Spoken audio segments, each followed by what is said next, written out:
हमने क्या क्या पढ़ लिया है? हमने पढ़ा है कि अगर मैंने दो मीडियम लिया, मीडियम 1 एंड मीडियम 2, और डेट डाल लो 4 अगस्त, और ऐसा आया, इसको हमने कहा एंगल ऑफ इंसिडेंस, इसको हमने कहा angle of refraction. Then by Snell's law we found that sin i by sin r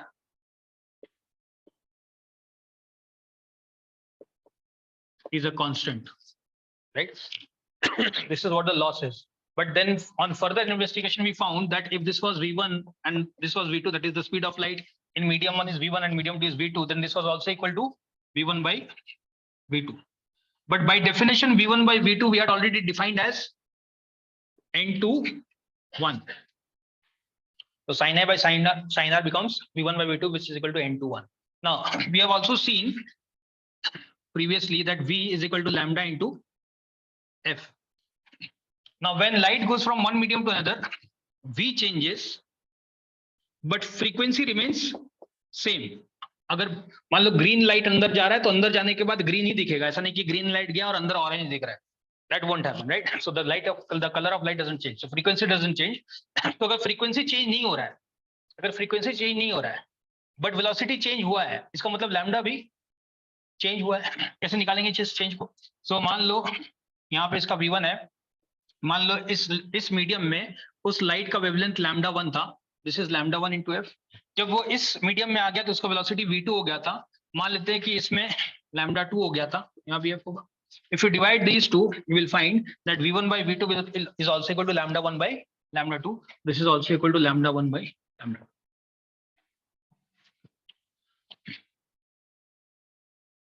तो अब हमें बड़ा पिक्चर मिल रहा है, बिग पिक्चर मिल रहा है कि sin i by sin r जो कांस्टेंट था वो कांस्टेंट सिर्फ कोई भी कांस्टेंट नहीं है, but that is the ratio of the velocities in the two medium, which is also the refractive index of two medium, the relative refractive index of the two medium, which is also the ratio of the wavelength of light in the two medium. ठीक, अच्छा. So the first thing that we are going to do today is understand वो जो हमारे 4 observation थे, उन 4 observation को कैसे Snell's law explain करता है. याद करो हमारे 4 ऑब्जर्वेशंस. पहला, when light goes from a rarer medium to a denser medium, it bends towards the normal. When light goes from a denser medium to a rarer medium, it bends away from the normal. And when light falls normally, then there is no bending. And if there is no change in media, then there is no bending. Or in other words, अगर refractive index of the first medium and refractive index of the second medium are same, then there is no bending. आज हम देखेंगे कि ये चारों observation थे, याद रहो, इसको कोई लॉ नहीं है. These are observations कि हमने एक्सपेरिमेंट किया और पाया कैसा है. अब हमारे पास एक लॉ है.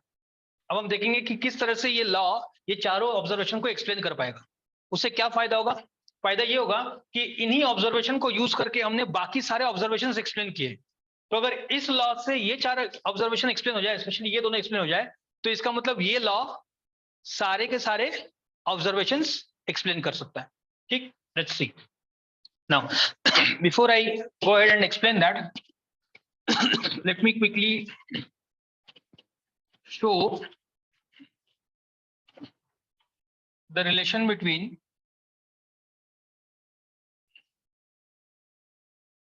theta and sin theta. जैसे मान लो मैंने तुम्हें अगर एक इक्वेशन दिया कि y is equal to 2x और मैंने तुम्हें ग्राफ बनाने बोला, तो कैसे ग्राफ बनाते, क्या करते? एक टेबल बनाते, यहाँ पे लिखते x, यहाँ पे लिखते y. x में कुछ भी वैल्यू लेते तुम्हारी मर्जी की, मान लो 0 1 2. y में उसके कॉरेस्पॉन्डिंग वैल्यूज देखते, जैसे 0 में आता 0, 1 में आता 2, 2 में आता 4. फिर यहाँ पे x लेते, यहाँ पे y लेते, पहले 0 0 प्लॉट करते, फिर 1 2 प्लॉट करते, फिर 2 4 प्लॉट करते, और फिर देखते कि ये कैसा है। अगर ये स्ट्रेट लाइन बनेगा तो स्ट्रेट लाइन बनाते, और अगर कर्व बनता तो कर्व बना देते। ठीक है, इस कर्व या स्ट्रेट लाइन की क्या खासियत है? इसकी खासियत ये है कि अगर मैं इसमें कोई भी दूसरा पॉइंट ले लूं, अगर मैं उसका x निकाल लूं और उसका y निकाल लूं, तो हमेशा उसमें रिलेशन क्या होगा? y इक्वल टू 2x का रिलेशन होगा। ठीक, if you understand this, we are going to do the same thing, but this time we are going to do for theta. So we will say sin theta, so some function f of theta is equal to sin theta. इस बार हमारा y का काम कर रहा है sin theta, और x का काम कर रहा है थीटा, राइट?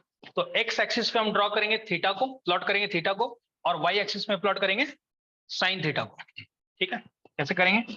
सेम स्ट्रेटेजी, एक तरफ लिखेंगे थीटा, एक तरफ लिखेंगे sin theta. Now we know some values, let's put those values at least. We know for 0 it is 0, for 30 degrees it is 0.5, for 45 degree, हाँ जी, 1 by root 2. 1 by root 2 in decimal will be roughly 0.7. 1 by root 2 का मतलब हो जाएगा root two दोनों side से multiply हो जाएगा, यानी कि हो जाएगा रूट 2 by 2, यानी कि रूट 2 इज 1.414, 1.414 by 2, यानी कि लगभग 0.707. What about 60 degree? Root 3 by 2. Root 3 is 1.7. 1.7 by 2 is roughly 0.8 something, और 90 डिग्री का 1 है। इफ यू सी, अगर मैं प्लॉट करूं इसको, दिस इज 0,0, अगर मैं मान लो यहाँ पे 30 डिग्री बना लूं, 45 डिग्री बना लूं, तो 15 का कर लेते हैं, 15 15 15 30 45 60 75 90, राइट? तो this is 30 degree, this is 60 degree, this is 90 degree. So at 0 the value is 0, so this will be the first point. At 30 degree it is 0.5. मान लो यहाँ पे 0.1 0.2 0.3 0.4 0.5 0.6 0.7 0.8 0.9 and 1.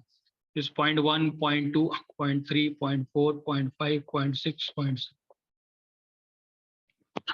तो at 30 degree it is 0.5, तो 30 degree पे 0.5 आ गया यहाँ पे कहीं पे. Then 45 डिग्री पे 0.7 हो गया, ये 45 डिग्री होगा, 0.7 यहाँ पे कहीं पे होगा, तो यहाँ पे ऐसा होगा. देन 60 डिग्री पे 0.8 होगा, 60 डिग्री पे 0.8 होगा, 0.8 यहाँ पे कहीं पे होगा, ऐसा होगा.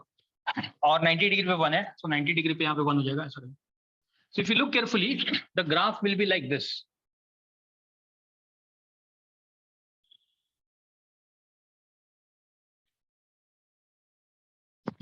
ऐसा ग्राफ बनता है.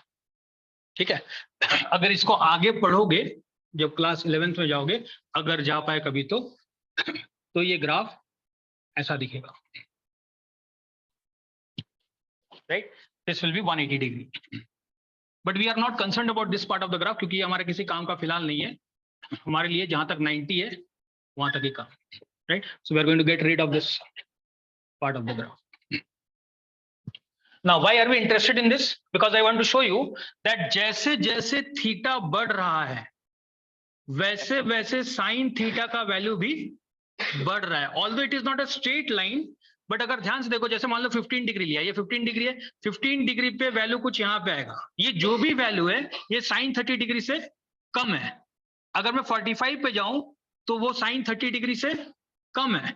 इसका मतलब अगर मैं साइन 30 और 45 के बीच में कुछ वैल्यू लूं, मान लो 40 लेता, तो 40 का जो वैल्यू आता, साइन 40 डिग्री का जो वैल्यू होता, वो साइन 30 डिग्री से ज्यादा होता और साइन 60 डिग्री से कम होता. यानी कि थीटा जैसे जैसे बढ़ रहा है, साइन थीटा भी वैसे वैसे ही बढ़ रहा है. Although not directly proportional, but it is still an increasing function, right? जैसे जैसे थीटा बढ़ रहा है वैसे वैसे साइन थीटा भी बढ़ रहा है. कब तक? 90 तक. अच्छा, हमारा जो डायग्राम बनता है, जो हमारा एंगल ऑफ इंसिडेंस है, वो ये नॉर्मल बनता है, राइट? मान लो पॉइंट ऑफ इंसिडेंस है, ये नॉर्मल है. तो हमारा इंसिडेंट रे कैसा हो सकता है? या तो ऐसा, जिस केस में एंगल कितना है, एंगल ऑफ इंसिडेंस 0 डिग्री, या फिर ऐसा हो सकता है तो 0 से थोड़ा बड़ा, बढ़ते बढ़ते बढ़ते बढ़ते मैक्सिमम एंगल ऑफ इंसिडेंस कितना हो सकता है? 90 डिग्री. यानी कि हमारे केस में थीटा कभी 90 से ज्यादा नहीं होने वाला. तो अगर 90 से ज्यादा थीटा कभी नहीं होने वाला, तो साइन थीटा कभी 1 से ज्यादा नहीं होने वाला. यानी कि पूरे केस में हमारे लिए यही फंक्शन काम करने वाला है कि थीटा जैसे जैसे बढ़ेगा, साइन थीटा भी वैसे वैसे बढ़ने वाला है. क्या ये बात बिल्कुल क्लियर है? मैं बिल्कुल इस बात को कि sine theta is an increasing function between 0 degree and 90 degree. इसका मतलब है अगर मैं डिग्री बढ़ाऊं तो साइन थीटा का वैल्यू भी बढ़ेगा। If you wish you can draw this graph. ठीक है, तो अगर किताबों में भी देखोगे कभी आगे चल के तो साइन थीटा का ग्राफ ऐसा बनता है। This is the sine theta graph, ये चलता रहता है, right. This is 180 degree, this is 90 degree, हमें यहीं तक का काम है, दिस इज 90 डिग्री। तो हमारे लिए ये पार्ट ऑफ द ग्राफ अगर देखो तो जैसे जैसे थीटा बढ़ रहा है वैसे वैसे साइन थीटा का वैल्यू भी बढ़ रहा है। ठीक, so between 0 and 90 degree it is an increasing function. 90 degree के बाद की कहानी आगे के क्लास की। ऑलराइट,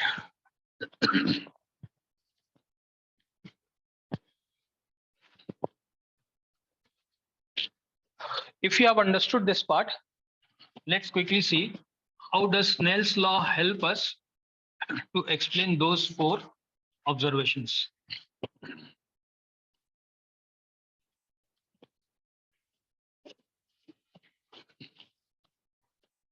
तो एक बार फिर से Snell's law लिख लेते हैं। So Snell's law says that sin I by sin R is equal to V incident by V refracted. Diagram बना लेते हैं।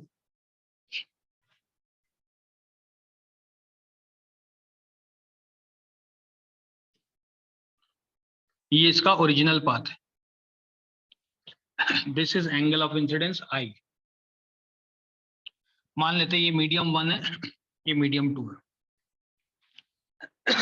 Let's take the first case, it is travelling from a rarer medium to a denser medium, यानी कि ये rarer medium है, ये rarer medium है और ये डेंसर मीडियम। ठीक, and let's see if we can explain कि जो रिफ्रैक्टेड रे वो क्यों इधर मुड़ेगा। तैयार हो? चलो मुझे बताओ, अगर ये रेयरर मीडियम है और ये डेंसर मीडियम है, then what can you say about V1 and V2, कौन बड़ा होगा? अगर ये रेयरर मीडियम है और ये डेंसर मीडियम है तो कौन बड़ा होगा? V1 बड़ा होगा। इसका मतलब है कि sin I by sin R is equal to V1 V2 से बड़ा है, right. Since V1 is greater than V2, अगर V1 V2 से बड़ा है तो ये जो रेशियो होगा ये 1 से बड़ा होगा छोटा होगा? बड़ा होगा। That means this is greater then 1। Agreed?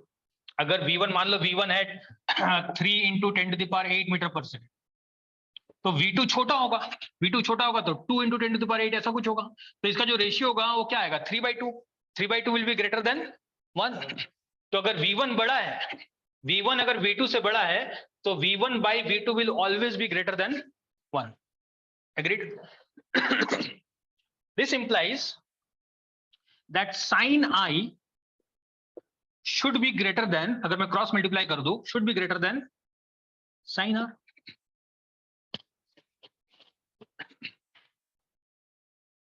और हमें पता है कि ये इंक्रीजिंग फंक्शन है, इसका मतलब ये हुआ कि अगर मुझे ऐसा 2 एंगल चाहिए ताकि sine of this angle is greater than sine of this angle, तो मतलब आई और आर में क्या रिलेशन होना चाहिए? I should be greater than R. अभी अभी देखें, आई अगर आर से बड़ा होगा तभी तो हमें ज्यादा बड़ा एंगल मिलेगा। So i has to be greater than r. Now look at this angle i. ये एंगल आई है तो ये एंगल कितना है? ये एंगल भी आई है, this angle is also I. Now मुझे आर ऐसा चाहिए जो कि आई से छोटा हो, बट आर किसके किसके बीच का एंगल होता है? नॉर्मल और रिफ्रैक्टेड रे।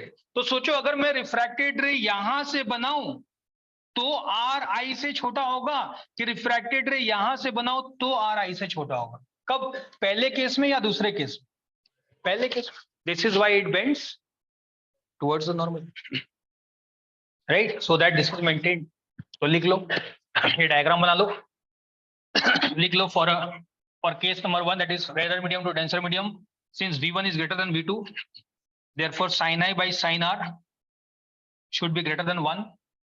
Therefore sin I should be greater than sin R, and therefore I should be greater than R, and therefore the refracted ray should bend towards the normal.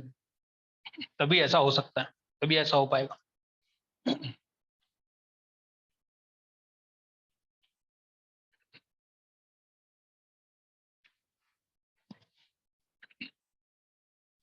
So in other words, nature is trying to preserve this law. Nature वो काम कर रहा है ताकि ये law maintain.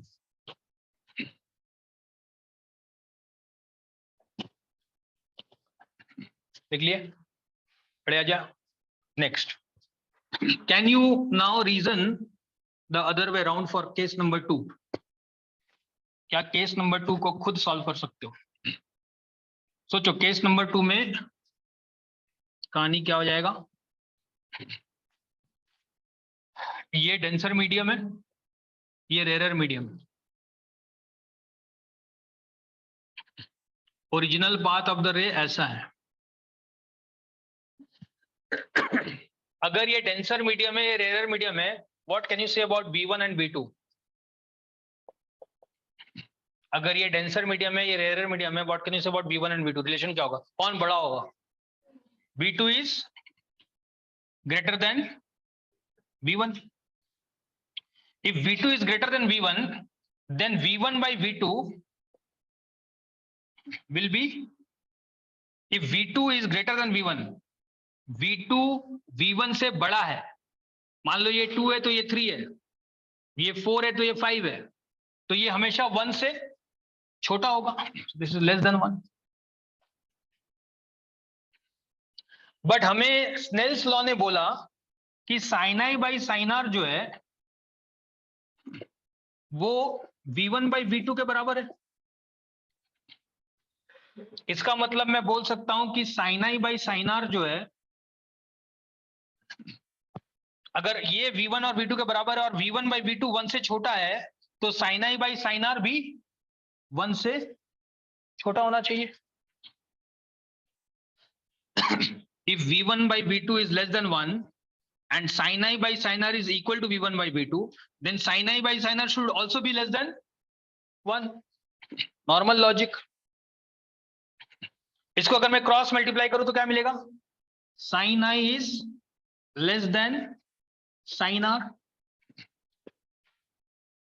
But ऐसा कब possible है कि एक sin थीटा दूसरे sin थीटा से छोटा होगा, जबकि I 90 से छोटा है? जब I भी R से छोटा होगा. This means I has to be less than R. अब ये I है, ये I है, तो सोचो रिफ्रैक्टेड रे कहां से जाए, ऐसे या ऐसे, ताकि जो R हो, यानी कि रिफ्रैक्टेड रे के साथ नॉर्मल जो एंगल बना रहा हो वो I से बड़ा हो. It will only happen when it goes away from the normal. तभी ऐसा होगा जब R बड़ा होगा. Clear? So same law is helping us to explain why in one case it bends towards the normal and the other case it bends away from the normal. Let's go to the third case.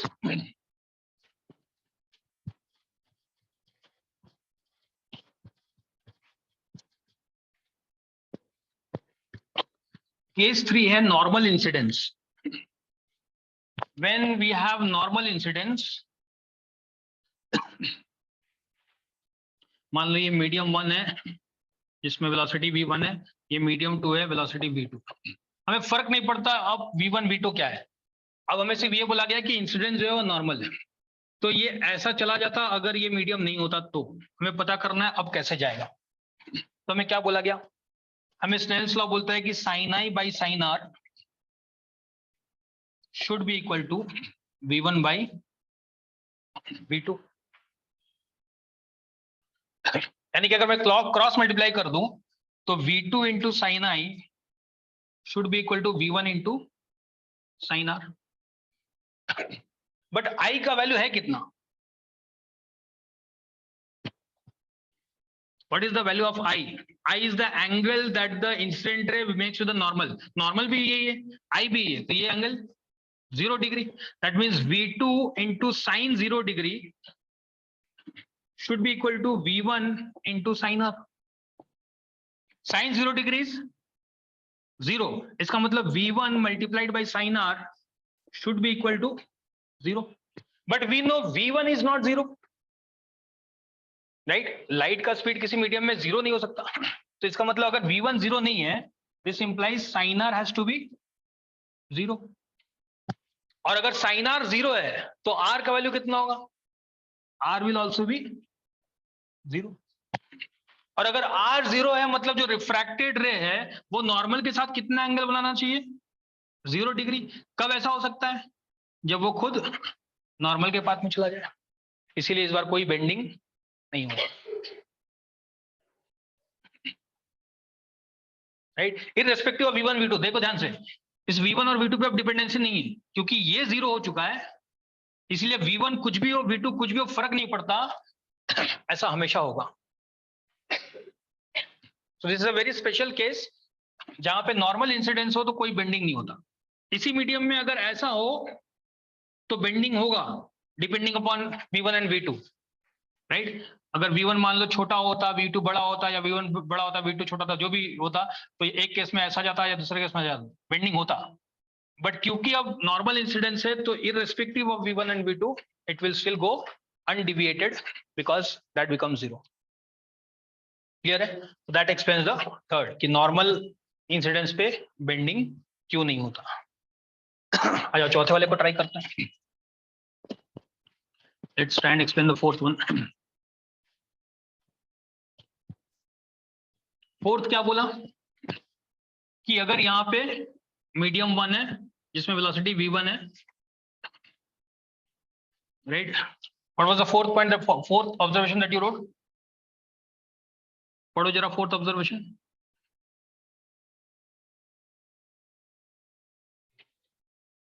When there is no change in medium. तो यहाँ पे भी medium है जिसका velocity V1 है, तो यहाँ पे भी मीडियम 1 है जिसका वेलोसिटी V1 है. हमें पता करना है इस केस में रे कैसे चलेगा. अगर कुछ नहीं होता तो ऐसे ही चलता जैसे चल रहा है. अब हमें देखना है कि इस केस में क्या होगा. तो ये although there is no interface as such, but क्योंकि हमें प्रूव करना है, हमने एक वर्चुअल इंटरफेस मान लिया कि चलो यहाँ भी मीडियम 1 है, यहाँ भी medium. So in that case Snell's law says sin I by sin R should be equal to V1 by V2. But इस बार V1 भी V1 है और V2 भी V1 ही है. इसका मतलब this is equal to 1. Therefore sin I should be equal to sin R. और ऐसा कब होता है? when I is equal to, और I equal to R कब होगा? जब ये इसी पाथ पे चलेगा. इसीलिए कोई डिविएशन नहीं हो.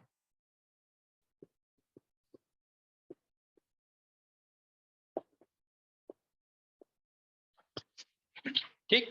So one single simple law explains all the 4 observations कि क्यों ये नॉर्मल की तरफ मुड़ा, क्यों ये नॉर्मल से अवे मुड़ा, क्यों ये नहीं मुड़ा, और क्यों मीडिया के चेंज नहीं होने पे नहीं मुड़ा. All those 4 observations by using one simple law that sin I by sin R is equal to V1 by V2. ठीक, क्लियर एकदम. अच्छा, एक और चीज नोट करो, सुनना मेरी बात बहुत ध्यान से. जब हम रिफ्रैक्टिव इंडेक्स पढ़ रहे थे तो रिफ्रैक्टिव इंडेक्स में हमने एक चीज पढ़ा था. क्या पढ़ा था? कि रिफ्रैक्टिव इंडेक्स जितना ज्यादा बेंडिंग उतना ज्यादा. Let's prove that as well. Let's see how Snell's law will help us to prove that as well. कि रिफ्रैक्टिव इंडेक्स जितना ज्यादा, मान लो रिफ्रैक्टिव इंडेक्स 2 है और रिफ्रैक्टिव इंडेक्स 3 है. मान लो मीडियम 2 मीडियम 3, चलो मीडियम 1 और medium 1 medium 2. If N1 is greater than N2, this will imply that bending in medium 1 will be greater than bending in medium 2. लिखा था हमने एक नोट. देखो जहां पे रिफ्रैक्टिव इंडेक्स का नोट्स लिखे थे, रिफ्रैक्टिव इंडेक्स के बाद हमने कुछ नोट किया था, तो 2-3 पॉइंट्स. वहां पे एक पॉइंट था कि if refractive index is more then the bending is also more. लिखा है ना, more the refractive index more the bending. अब हम प्रूव करने वाले कि ऐसा होगा. क्यों होगा? स्नेल्स लॉ बताएगा। आइए देखते हैं। Right, so these are potential questions. I hope you can see these are potential questions. तुम्हें ये सारा पूछा जा सकता है कि when an object, when a ray goes from rarer medium to denser medium, it bends towards the normal. Explain how or explain why. तो जब भी explain why पूछेगा तो what are we going to fall back to? Snell's law, right? पहले हम Snell's law लिखेंगे और फिर दिखाएंगे कि Snell's law किस तरह से इनको करेगा। आ जाओ इसको देखते हैं। So we'll have two setups. सुनना ध्यान से मेरी बात। Two setups. हमें प्रूव करना है कि जब मीडियम 1 है, मान ली यहाँ पे मीडियम 1 और मीडियम 2 है, इस मीडियम 1 का रिफ्रैक्टिव इंडेक्स है n1, इस मीडियम 2 का रिफ्रैक्टिव इंडेक्स है n2। इसका मतलब मैं ये कौन सा रिफ्रैक्टिव इंडेक्स रेफर कर रहा हूँ? Absolute refractive index. हमें प्रूव करना है कि जब n1 n2 से बड़ा है, जब n1 n2 से बड़ा है तो बेंडिंग भी ज्यादा होगा। तो पहले समझते हैं बेंडिंग ज्यादा का मतलब क्या है। मान लो कि मैं एक रे लूं और उस रे का नॉर्मल पाथ ऐसा था और ये उसका normal at the point of incidence. तो मुझे बताओ, एक रे ऐसा चला गया और दूसरा रे ऐसा चला गया। This is case number 1, case number 2। किस केस में बेंडिंग ज्यादा है, 2 या 1? किस केस में रे ज्यादा बेंड हुआ? अपने देखो, बेंडिंग हमेशा कहां से मेजर करोगे?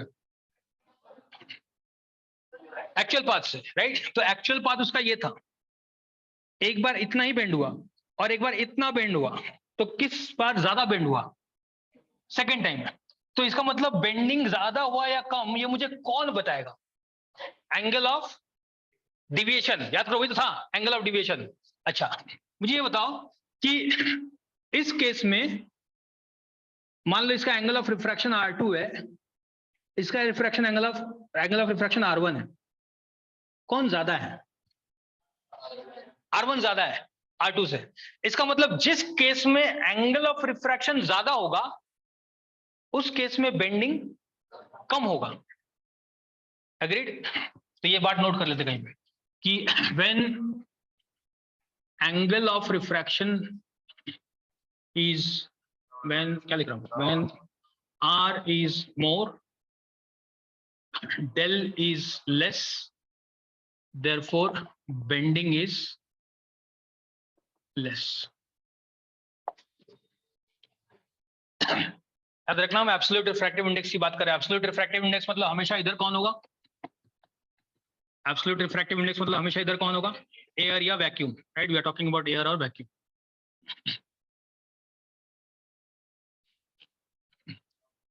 क्या ये बात क्लियर एकदम कि आर जितना बड़ा डेल उतना छोटा, और डेल जितना छोटा बेंडिंग उतना छोटा? तो हमें आर बेंडिंग बताएगा कि डेल बेंडिंग बताएगा?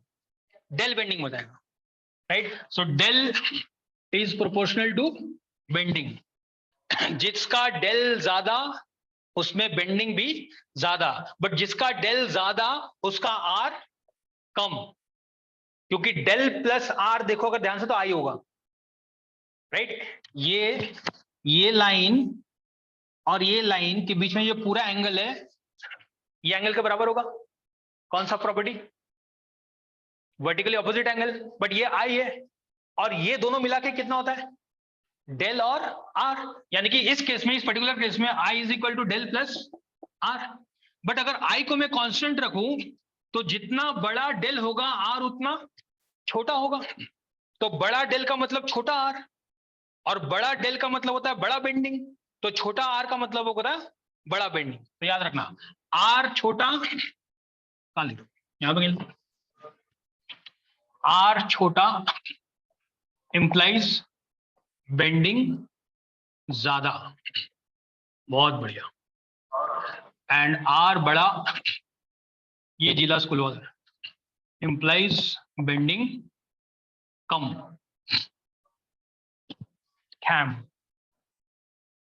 इसीलिए लोग खैम बोलते हैं अंग्रेज लोग, का ही नहीं ना उनका के। क्या छोड़ा, आर छोटा बेंडिंग ज्यादा, आर बड़ा बेंडिंग कम। क्या ये बात बिल्कुल सेट हो चुका है दिमाग में? क्या ये रटने की जरूरत है? बात समझने वाली है। रटना मत प्लीज, देखो फिजिक्स में रटने जाओगे ना बहुत, इतना रटने पड़ेगा फिर रटते ही रह जाओगे। सिंपल डायग्राम देखो, जिसका आर छोटा होगा उसमें बेंडिंग ज्यादा हुआ रहेगा, जिसमें आर बड़ा होगा उसका बेंडिंग कम हुआ रहेगा, एकदम सिंपल का।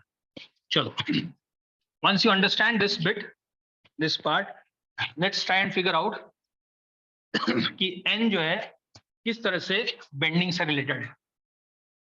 Late me write once again, medium 1 किसको भेजना।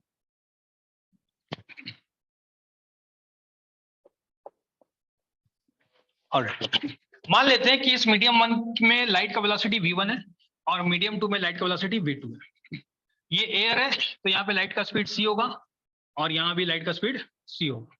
सो we are going to take 2 incident rays, दोनों मीडियम में 2 एक्सपेरिमेंट चल रहा है, 2 अलग अलग एक्सपेरिमेंट चल रहा है, 2 अलग अलग इंसिडेंट रे लिया, but angle of incidence same रखेंगे। इसमें भी एंगल ऑफ इंसिडेंस आई रखेंगे, इसमें भी एंगल ऑफ इंसिडेंस आई रखेंगे, तभी तो आर को मेजर कर पाएंगे, तभी तो बेंडिंग को मेजर कर पाएंगे, कंपेयर कर पाएंगे। अगर ये मीडियम नहीं होता तो लाइट अपने रास्ते में चला जाता, और अगर ये भी मीडियम नहीं होता तो लाइट अपने रास्ते में चला जाता।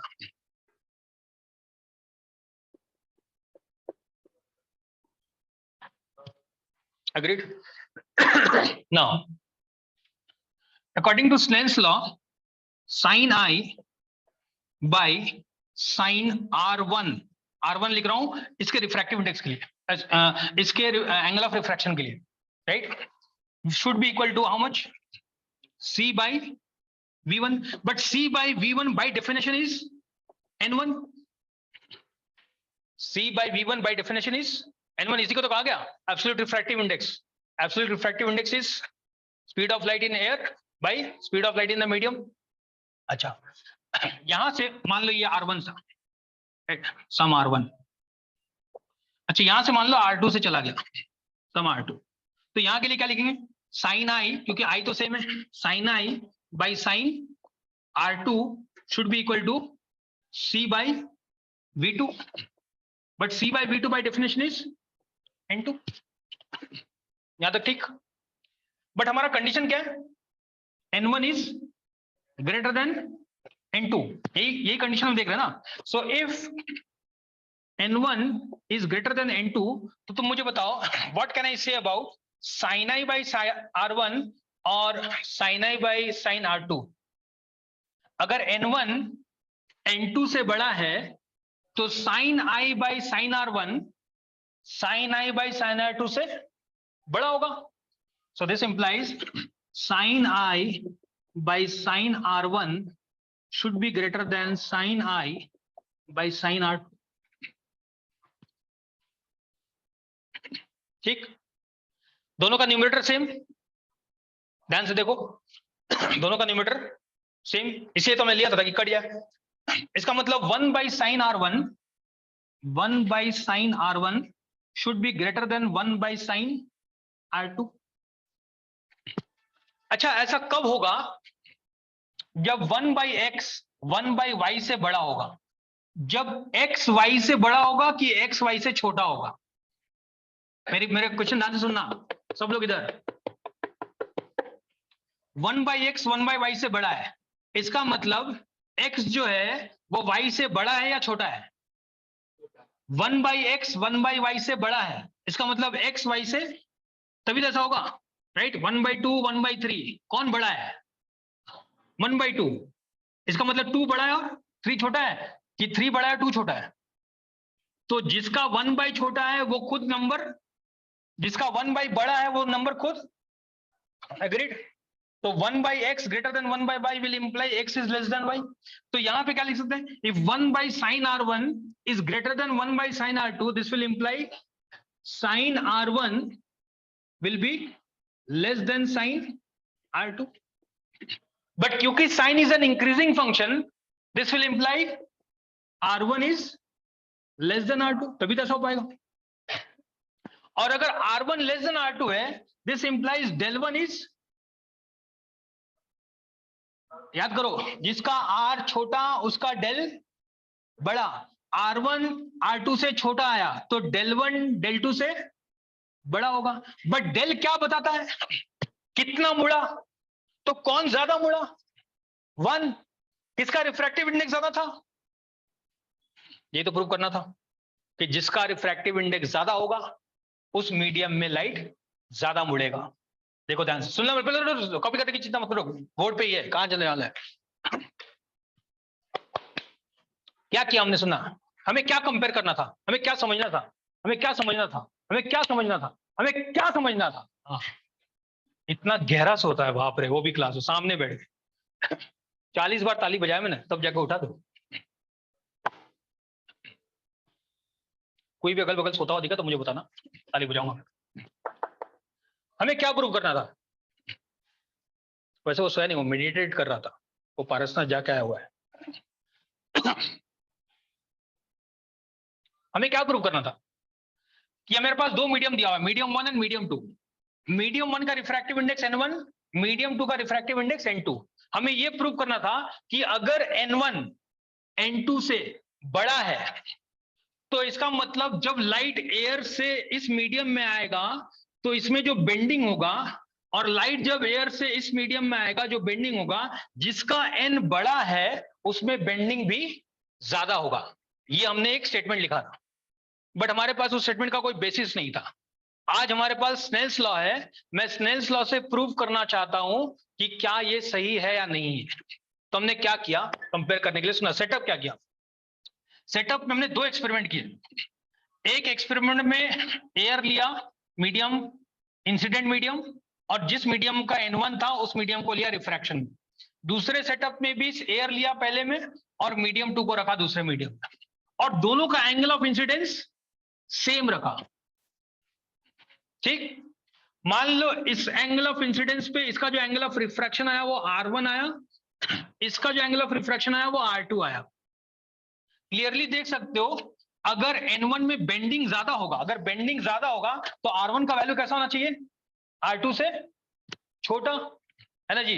अगर मैं किसी तरह से प्रूव कर दूं कि R1 जो है वो R2 से छोटा है, R1 छोटा है, R2 बड़ा है, तो बेंडिंग किस में ज्यादा होगा, इसमें। तो मुझे अल्टीमेटली प्रूव करना है कि R1 जो है R2 से छोटा होने वाला है। That is my primary target. तो मैंने क्या किया, मैंने इसकी इक्वेशन लिखी, स्नेल्स लॉ। स्नेल्स लॉ बोलता है कि sin I by sin R1 will be equal to C by V1, but C by V1 by definition is N1। Similarly second experiment में गए, इसका भी एंगल ऑफ इंसिडेंस I रखा जानबूझ के, क्यों समझ में आएगा जब यहाँ पे कट जाएगा। और हमने बोला sin I by sin R2 by definition, sorry, by Snell's law is C by V2, but C by V2 by definition is N2। और हमें कंडीशन क्या दिया गया है कि N1 जो है वो N2 से बड़ा है, बट N1 जो है वो sin I by sin R1 के बराबर है, और N2 जो है वो sin I by sin R2 के बराबर है। तो अगर N1 N2 से बड़ा था तो sin I by sin R1 भी sin I by sin R2 से बड़ा होगा, बट दोनों का न्यूमरेटर सेम आया। तो अगर दोनों का न्यूमरेटर सेम है तो न्यूमरेटर को काट दे सकते हैं, तो बच जाएगा 1 by sin R1 is greater then 1 by sin R2। But 1 by x अगर 1 by y से बड़ा है, इसका मतलब x जो है वो y से छोटा होना चाहिए। तो इसका मतलब sin R1 should be less than sin R2। और अभी अभी हमने इंक्रीजिंग फंक्शन में देखा कि अगर sin θ1 is less than sin θ2, इसका मतलब θ1 इज आल्सो लेस देन θ2, मतलब R1 is less then R2। और R1 लेस देन R2 का मतलब है डिविएशन इसमें ज्यादा था। जो R1 जो R कम उसमें डिविएशन ज्यादा। सोचो अगर ये R1 है तो ये del1 है, और अगर ये R2 है तो ये del2 है। अगर R1 छोटा है, R1 छोटा है तो del1 बड़ा होगा, क्योंकि R1 प्लस del1 किसके बराबर है, I के बराबर, और R2 प्लस del2 भी I के बराबर है। तो अगर R1 R2 से छोटा है तो del1 को del2 से बड़ा होना पड़ेगा। क्लियर है, इसीलिए उस केस में डिविएशन ज्यादा होगा, इस केस में डिविएशन कम होगा। इसलिए हमने बोला था कि रिफ्रैक्टिव इंडेक्स बड़ा तो डिविएशन भी ज्यादा। यही पॉइंट हमने लिखा था, अब हमने ये पॉइंट प्रूव भी कर दिया by using Snell's law. Clear है, अब एक बार देख लो, नोट करो, कुछ पूछना है तो पूछ लो। Write down a numerical and solve it. A beam of light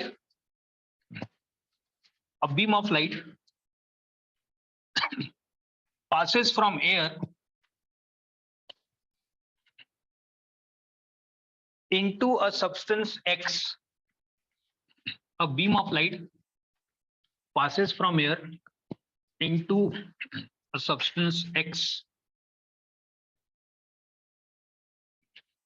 If the angle of incidence is 72 degree, ये क्या है problem? ये ना? And the angle of refraction is 40 degree,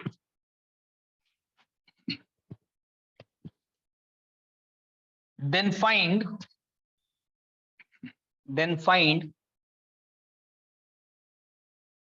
number 1, refractive index of the medium, and number 2, speed of light in the medium.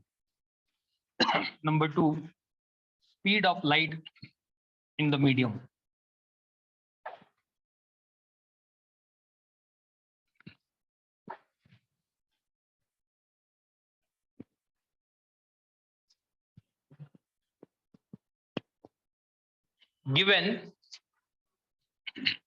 Given sine 72 degree is 0.951, given sine 72 degree is 0.951 and sine 40 degree is equal to, अच्छा मुझे बताओ sign 40 degree किन दो number के बीच में रहेगा? Can you guess? मतलब उसका वैल्यू किसके दोनों के बीच में रहेगा? साइन 30 डिग्री 0.5, साइन 60 डिग्री 0.7, यानी कि 0.5 और 0.7 के बीच में रहेगा, 0.642.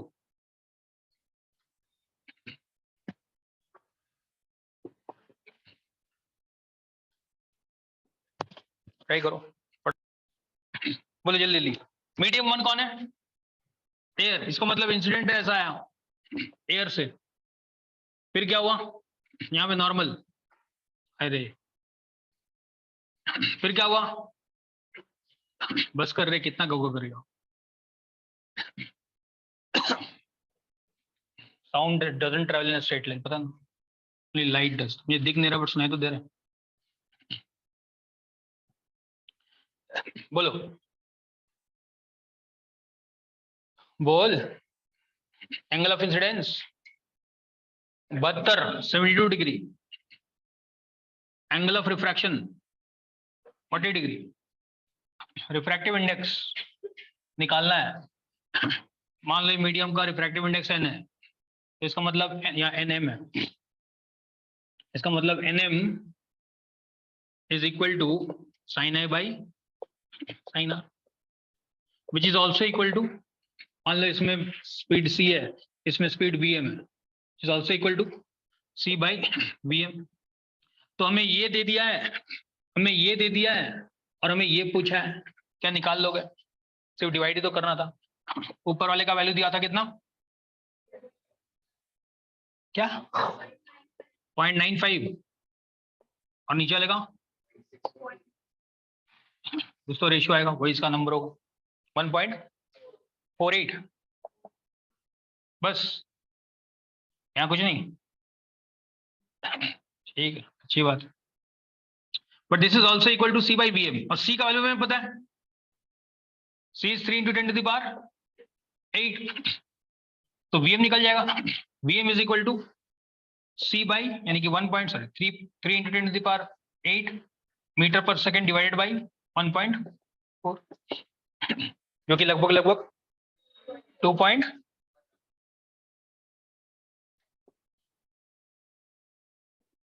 मान लेते हैं कि तुमने सही किया. ठीक है यार, चलो वट एवर इट इज. क्या कहानी समझ में आया? कहानी क्या था कि हमें ये रेशियो और ये तीनों सेम है. इसमें से अगर दो चीजें दी हुई हैं और तीसरे वाले का कुछ एक दिया हुआ है तो बाकी निकाला जा सकता है. That is the whole point. Clear है? इस केस में क्योंकि एयर था इसीलिए ये और ये भी नोन था, राइट? क्योंकि ये एयर था इसलिए ये नोन था. अगर ये एयर नहीं दिया और था, कोई और मीडियम होता तो फिर हम ये काम नहीं कर पाते. फिर उस केस में हमें किसी कोई एक वेलोसिटी देना चाहिए था, तब हम वेलोसिटी निकाल पाते. ठीक है एकदम सब लोग? चलो नेक्स्ट टॉपिक लगाओ, refraction of light by spherical lenses. Refraction of light by spherical lenses.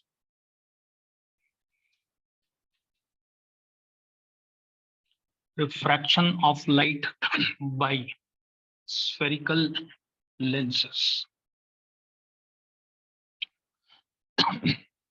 मैं लिखवा दूंगा, पहले समझ लो। Although we have discussed this a little, इसलिए ज्यादा टाइम पास नहीं करेंगे। स्फेरिकल लेंस का मतलब होता है lens which is part of a sphere. Sphere को काट के बनाया गया कोई लेंस। तो अलग अलग टाइप के स्फेरिकल लेंस हो सकते हैं। एक होता है जब दो स्फीयर को मिला के एक लेंस बनता है, और इस वाले स्फीयर को और इस वाले स्फीयर को हटा देते हैं तो एक तरह का लेंस बनता है। I hope you understand, this is a 3D lens, मतलब इस तरह का लेंस है। although 2D में ऐसा दिख रहा है, but this is really 3D. And similarly, if I have a lens, or if I have a spherical body like this and a spherical body like this, and if I fill up this empty space with some transparent material and remove the rest part, then what remains will also have two spherical surfaces. इन्हीं दोनों को क्या कहा गया? Spherical lenses. एकदम simple लिख लो फटाफट।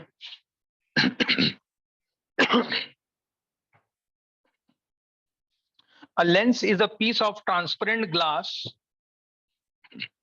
A lens is a piece of transparent glass bound by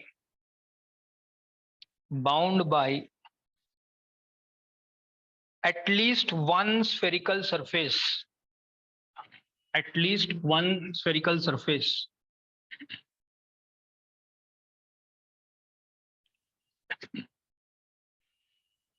There are two types of spherical lenses.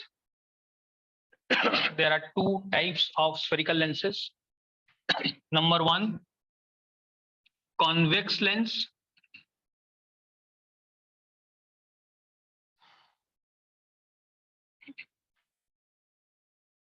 Lenses which are, इसका definition, lenses which are thick in the middle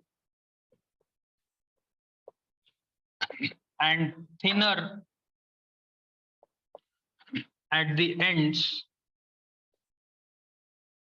are called convex lenses. Number two, concave lens. Lens which is thin at the middle and thicker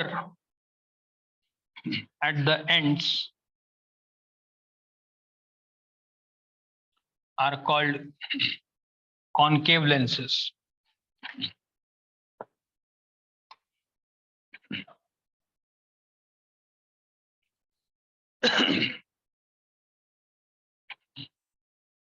ठीक है? Now, although there is only one kind of lens in your syllabus, but let's quickly see what are the possible types. हालांकि types बहुत possible होते हैं, but generally जो types मिल जाएंगे तुम्हें, एक होता है कुछ इस तरह से,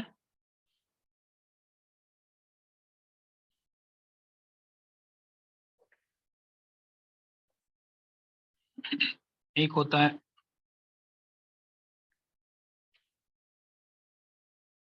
इस तरह का, और एक होता है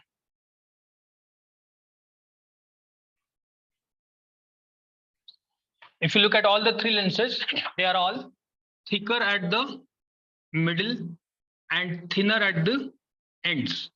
Thicker at the middle, thinner at the ends. Thicker in the middle, thinner at the ends. So by definition, all these three lenses are types of convex lenses.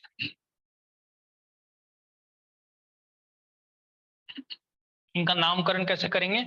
By looking at the other surface, right? जैसे इस case में ये वाला भी concave out है, bulging out है, इधर वाला भी बल्जिंग आउट है, तो जो बल्जिंग आउट है उसको कहेंगे कॉन्वेक्स। तो क्योंकि यहाँ पे दोनों तरफ बल्जिंग आउट है, इसलिए इसको कहते हैं by convex lens. So by convex lens. By convex मतलब दोनों तरफ bulging out on both sides. इसमें जो दूसरा साइड है, एक तो बल्जिंग आउट रहेगा, राइट? कॉन्वेक्स है तो एक तरफ बल्जिंग आउट रहेगा ही, तो दूसरा साइड है वो प्लेन है, तो इसको कहेंगे प्लेनो कॉन्वेक्स लेंस। कॉन्वेक्स तो हमेशा ही रहेगा, बाई कॉन्वेक्स, प्लेनो कॉन्वेक्स। इस केस में जो दूसरा साइड है वो अगर मैं इधर से देखूं तो वो कॉनकेव अंदर घुसा हुआ है, तो इसको कहेंगे कॉनकेवो कॉन्वेक्स लेंस। तो जिस टाइप का लेंस है उसका नाम लास्ट में होता है, ध्यान से देखो तो सब कॉन्वेक्स लेंस है। और पहला वाला प्रीफिक्स बताता है कि जो दूसरा वाला साइड है वो कैसा है, क्या वो भी बल्जिंग आउट है, क्या वो प्लेन है, या फिर वो बल्जिंग इन है। इसी तरह से अगर मैं 3 यहाँ पे बनाऊं,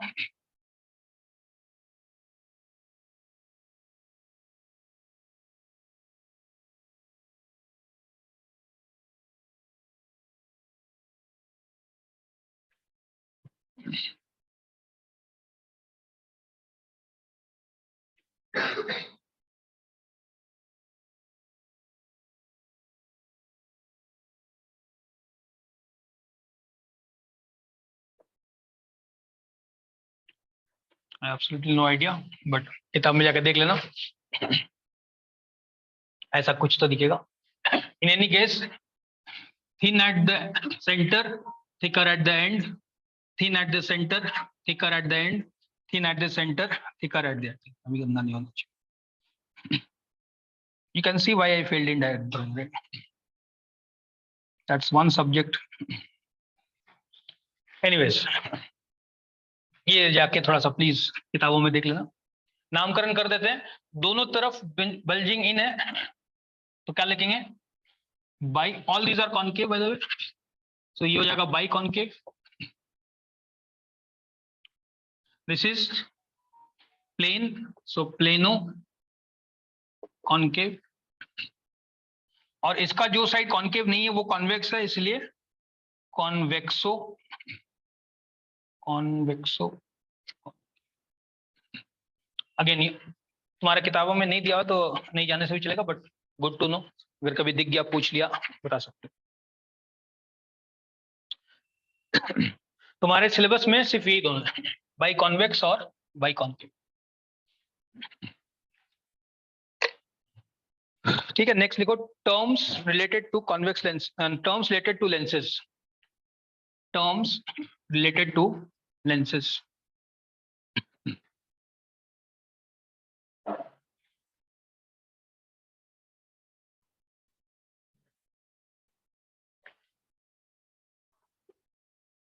ठीक है, will continue tomorrow, will do the terms tomorrow.